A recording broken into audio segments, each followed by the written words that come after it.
Salut à toi, bienvenue dans ce nouvel épisode. J'avais même pas remarqué, mais on a dépassé lundi dernier la moitié du challenge déjà. On a basculé dans le deuxième semestre du challenge d'une vidéo par jour pendant un an. Ça fait déjà 187, les chiffres me donnent le vertige. Je suis assez excité parce qu'il va venir. On va parler pendant 3 jours de Ryan Holiday, du stoïcisme, The Obstacle is the Way, traduit récemment en français par l'obstacle et le chemin.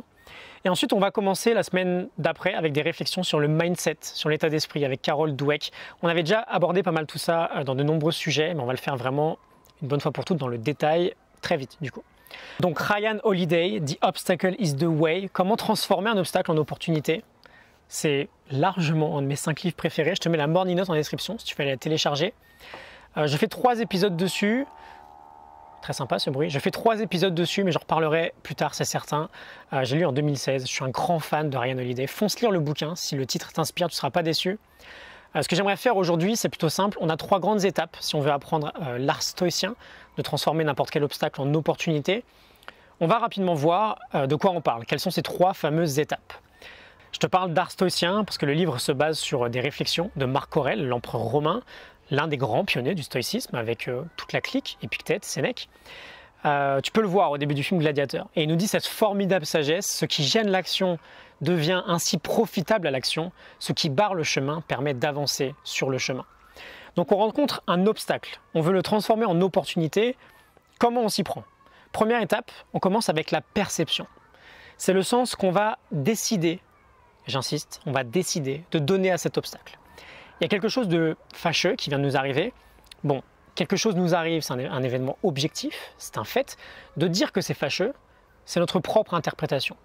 Tout commence par la perception que l'on a d'un obstacle. Et on peut décider que, ok, c'est là, ma vie est foutue, je ne vais pas m'en sortir. Ou, bah ok, ça vient de m'arriver, j'ai une opportunité de croissance là. Je vais le surmonter, je vais devenir plus fort. C'est un réel choix de notre part. On ne contrôle pas ce qui nous arrive. En revanche, on contrôle comment on réagit. On contrôle notre réponse, on en revient toujours à Viktor Frankl.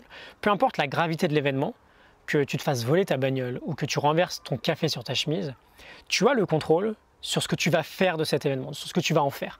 La réaction que l'on va produire, la perception que l'on va avoir de l'obstacle, c'est vraiment la première étape. On veut y voir, quoi qu'il arrive, une opportunité de croissance. On verra ça dans le détail un peu plus tard, mais l'une des choses les plus importantes, c'est de rester objectif et de contrôler nos émotions vis-à-vis de ce qui vient de se passer. On ne veut surtout pas paniquer. On prend du recul et on réagit avec sagesse. Ensuite, deuxième étape, on a l'action. L'action, le courage de faire ce qui doit être fait, que l'on ait envie ou non, pour avancer vers notre objectif.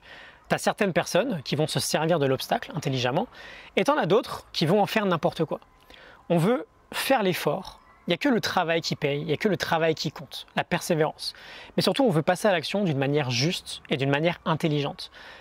Ryan nous dit que l'action juste, c'est celle qui aboutit à un résultat concret. Ce n'est pas une action réactive où on fait n'importe quoi. Trop souvent, on pense à tout un tas de choses qu'on peut faire, mais on n'est jamais forcément concentré sur l'essentiel. On veut agir, mais agir d'une manière qui est juste. Et enfin, troisième étape, c'est vraiment l'étape la plus importante, c'est la volonté. C'est aussi l'étape la plus philosophique, la plus sage. On parle de vertu en fait. La volonté, c'est un pouvoir interne. Peut-être qu'on ne peut pas surmonter un certain challenge à un certain moment donné. On ne peut pas arriver au résultat souhaité. Mais sur cette route, on peut toujours apprendre et on peut toujours exercer différentes vertus. On peut apprendre l'humilité, on peut apprendre le courage, on peut apprendre la résilience, le fait d'essayer encore et encore. La volonté, c'est vraiment l'étape ultime en fait. Parce qu'on ne contrôle pas tout. Parfois, on va échouer 150 fois avant d'y arriver. Mais c'est l'étape qui va nous permettre de retenir quelque chose alors même qu'on ne peut plus rien y faire. On apprend la patience par exemple, la justice. Peu importe, on apprend quelque chose. Si on échoue alors qu'on a tout essayé, on veut qu'à l'intérieur de nous, la leçon finale à en tirer, c'est que, ok, j'ai quand même appris telle ou telle chose sur la route. Voilà, perception, action et volonté. J'espère que ça t'inspire, parce qu'on va en reparler demain et après-demain. Je te mets la morning note du livre en description si tu veux encore un peu plus d'inspiration. Je suis en grand chantier actuellement sur mon site internet. Je suis en train de tout migrer. Tu verras rien avant novembre, mais je pense que voilà, ça va être assez sympa, je prépare un espace assez cool. Par contre, je ne sais pas si je vais garder les morning notes accessibles directement sur le site, donc profites-en. Like et partage si ça t'a plu. Je te laisse juste une petite citation très inspirante avant de te laisser. Cet obstacle qui se met sur votre route n'ira nulle part. Vous ne pourrez jamais le supprimer comme par magie. Vous devrez le regarder droit dans les yeux. Je te retrouve demain pour un nouvel épisode. Salut!